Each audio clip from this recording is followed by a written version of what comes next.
Hello, welcome to this edition of Beyond the Politics, our regular examination of the events happening right here in the Quinte region and the people who work so hard behind the scenes to make it all happen. I'm your host, Paul Martin. Happy New Year for our first show of 2024, and an extra special Happy New Year to our first guest for the year, Bay of Quinte MP Ryan Williams. Happy New Year. Nice to be here. Let's get right into it. It's a big year, a lot of things going on. That's true. First of all, general question about the state of Canada today. So, how optimistic are you about Canada, and how should Canadians feel about where their country is as we begin 2024? We've got a lot of work to do.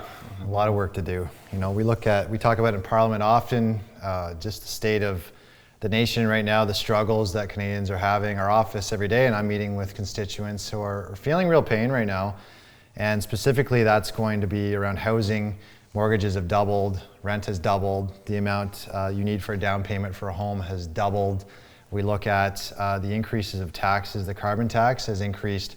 Obviously, the amounts of tax you pay on a lot of the goods, but most specifically, we're focused on grocery prices.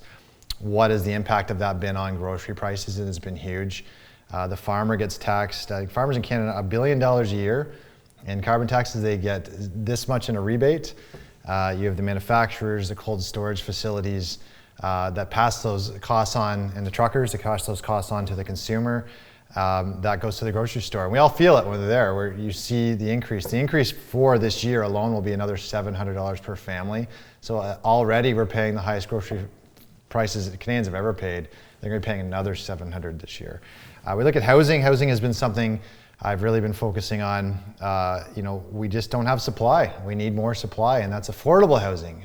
Affordable housing is $800 a month, but that's unrealistic too for developers who need to build and get things going. The least expensive we're finding is $1,500 a month, but we need more of them, and that's been a big issue. Mental health and addictions in Belleville, but the surrounding area, we've seen a spike in overdoses. Mental health has been rampant as people can't find counseling and they can't find addiction services. We don't have one place in Belleville right now where you can get treatment for addictions, and so we call it addiction services management. And right now you have to go to North Oshawa or Kingston. So I have supported Chief Callahan's call for a detox center, because when we look at trying to help people, first it's getting people off the street, working with the police, but with addiction services, getting people the drug use, the overdoses, getting them quelled, getting support, treatment, and then it becomes with the housing, and this is why it's all together. Mm-hmm. It's the transitional housing and then affordable rental. So that's all happening with people in the area. And I think at the end of the day, people are just really struggling, and we want to really help them. The economy is not projected to do somersaults this year. We might be in a recession right now. 40% of Canadians think we are in a recession right now. Things have slowed down. And my big thing I focus on is affordability, and that's competition. We have a major competition problem in Canada, so it's my role, but I do enjoy it because it is a big problem, and we need more cell phone carriers, we need more banks, we need more financial services, we need more competition in grocery, of course, to also bring prices down. We need more jobs that pay better paychecks. All these things have to happen in Canada. So lots of work to do in 2024 and beyond. Happy to be the representative here, and always it's a privilege and honor to sit in that House of Commons on behalf of the people of Bay of Quinte. Now, housing and homelessness, of course, go hand in hand. Housing affordability becomes less accessible. Homelessness, or people who are living in that buffer zone where they're almost homeless, steadily goes up and up and up, and then some of those people move over into the homeless side. Starting with housing, though, the housing problem in Canada is quite complex because, of course, there's a shortage of supply. The average housing cost right now is too high, supply and demand. Interest rates are high. So, for example, the cost of houses in some areas came down for a period of time. But because interest rates went up, the average mortgage payment didn't actually change, and in some cases, it got worse. So where do we start tackling that? Is it more on the interest rate side to make the cost of affording a home less, or is it more on the housing side in terms of building units and really getting enough supply that it drives the cost down? It's supply. Same as we say, real estate's all about location, or it's one word, it's supply. We look at two parts. One, how many Canadians are missing a home now? And if we were going to reach the medium of the G7 and housing per capita, we need 1.8 million homes today.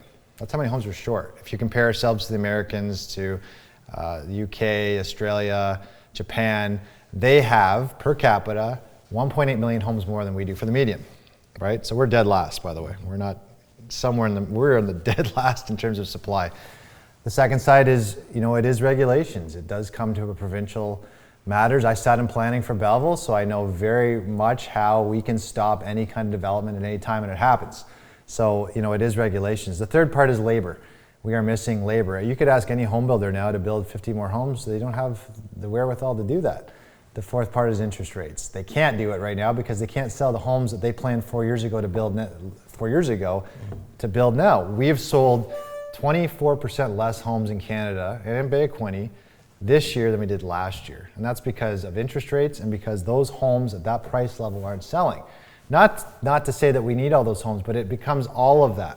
Then we have the added phenomenon that we brought 1 million people into Canada last year, but only built 230,000 homes. So less homes, more people. So all of that supply, demand, mechanics onto that industry is a big problem. The solution, obviously, is to really look, and I'm glad the province has done this. And when I did deputations in municipalities last year, it was the same. It's on supply, but to set targets. Set targets for homes. We need to ensure that a certain amount of them, maybe it's 20% are affordable, and that we measure those targets and then push on where are the red tape issues or where are the barriers or the bottlenecks in order to build those homes. And that's how we have to focus our planning, is what is our target, how do we get there, and where we're going. Unfortunately, because of the slowdown, because of the increase of interest rates, we're way behind where we should be. There are, of course, things that are going to be impacting us very directly here. And the first one, of course, is the question that everyone's asking, which you might have some inside information on, the election. So, of course, we're not scheduled to necessarily have an election if the supply agreement holds with the NDP until 2025. Do you still believe that's the case, or could we be looking at an election this year? There's a slight chance that we would have an election in late fall 2024. Now, the problem is going to be there's a U.S. election, but if there was, to your mention, your comment about a minority government and supply agreement with the NDP, if for whatever reason the NDP decided that they've had enough, which I don't really see happening unless they're forced to, unless they kick their leader out or do something crazy. They could force the election, or if they don't deliver on what they've asked for, which is more spending for farmer care or a lot of other social programs, it would cost billions and billions more, and of course cause more inflation. The second part would be if Justin Trudeau takes that walk in the snow his father did. He's made it clear he doesn't want to, but his polls have him the lowest, and his party the lowest that's been in some time. They could certainly see a part where perhaps they go the Kathleen Wynne route and end up with only about 19 seats if they continue to hold on and he runs again. We would certainly love to run against Justin Trudeau, but who knows? It's anyone's game. We're being prepared for a late fall election, but my guess would also be spring or fall of 2025. You talked earlier about, of course, your closest cohort, both geographically and I would think personally in the region, Shelby Cramp-Nyman. How well represented is this area in Ottawa right now?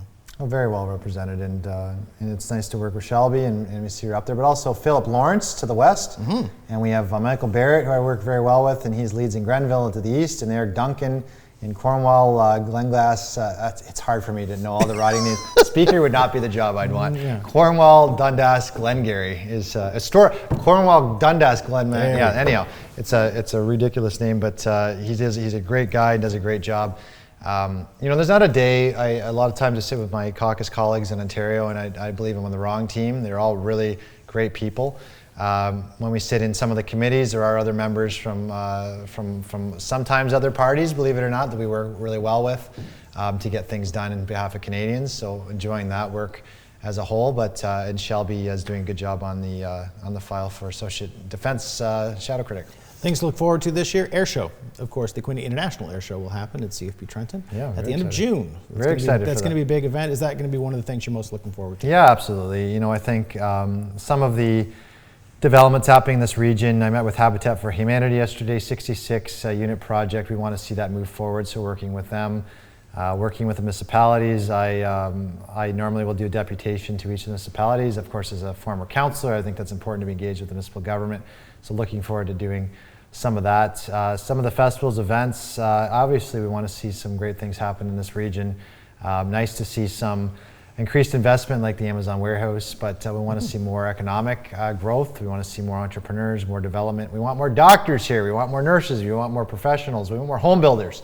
So obviously keep pushing for more growth here. As you mentioned earlier, this is one of the higher growth regions in Canada, and there's obviously a good reason to see why. We are a beautiful place to live and grow and raise your family.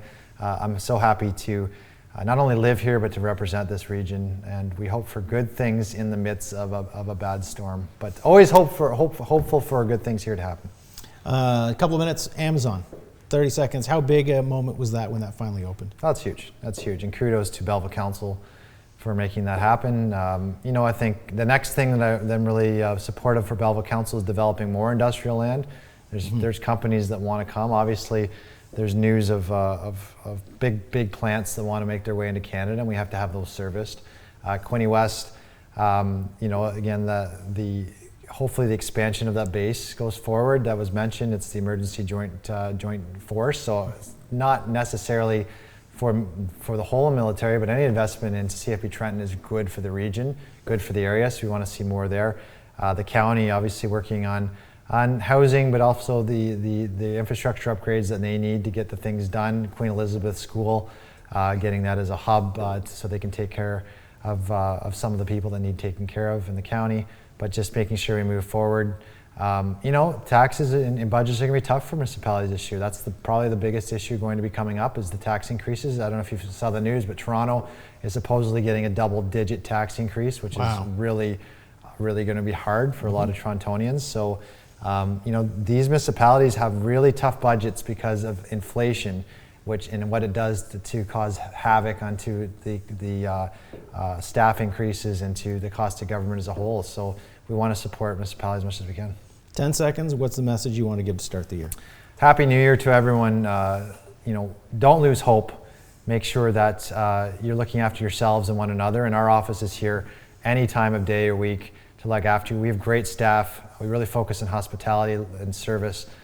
We're here to help you. So come see us anytime. 250 Sydney Street here in Belleville, and then we're in Trenton next to Tomaso's every Tuesday. Words to live by. Have a great 2024. You've been watching Beyond the Politics.